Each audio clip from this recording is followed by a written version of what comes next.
નમસ્કાર ખેડૂત મિત્રો, જીઓ ટેગ ફોટો એટલે શું, કેવી રીતે લઈ શકાય, તેનું માપ કેવી રીતે દર્શાવે, તમામ વિગતો જાણીએ। આપ નવા હો તો ચેનલને સબસ્ક્રાઇબ, લાઇક અને શેર કરતા રહેજો, જેથી નવી અપડેટ મળતી રહે।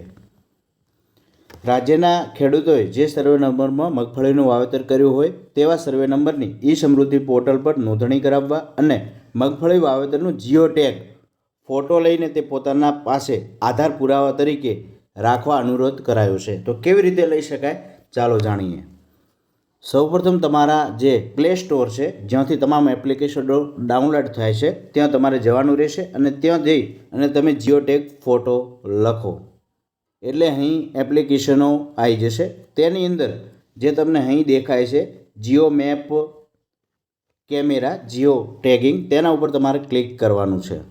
આ એપ્લિકેશન તમારે ડાઉનલોડ કરી લેવાની છે અને ઓપન ઉપર ક્લિક કરવાનું છે। ત્યારબાદ તમે એ ઓપન ઉપર ક્લિક કરશો અને એ એપ્લિકેશન ખુલી જશે। ત્યારબાદ અહીંથી એ ઓપ્શન દેખાશે, અહીંથી તમે ફોટો પાડી શકશો, અહીંથી લોકેશન કમ્પ્લીટ છે કે નહીં એ જોઈ શકશો અને જે તમે ફોટો પાડ્યો છે એ કલેક્શનમાં થશે, અહીં સેવ થશે।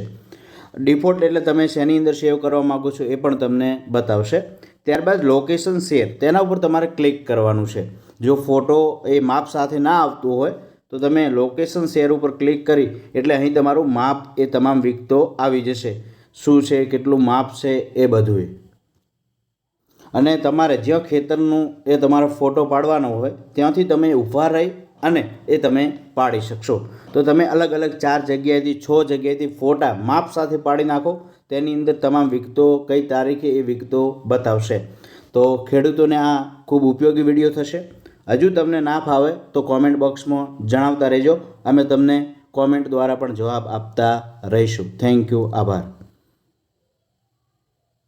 અને ફોટો છે એ આ રીતે આવશે, પછી તમે ગેલેરીની અંદર જઈ અને જોઈ શકશો।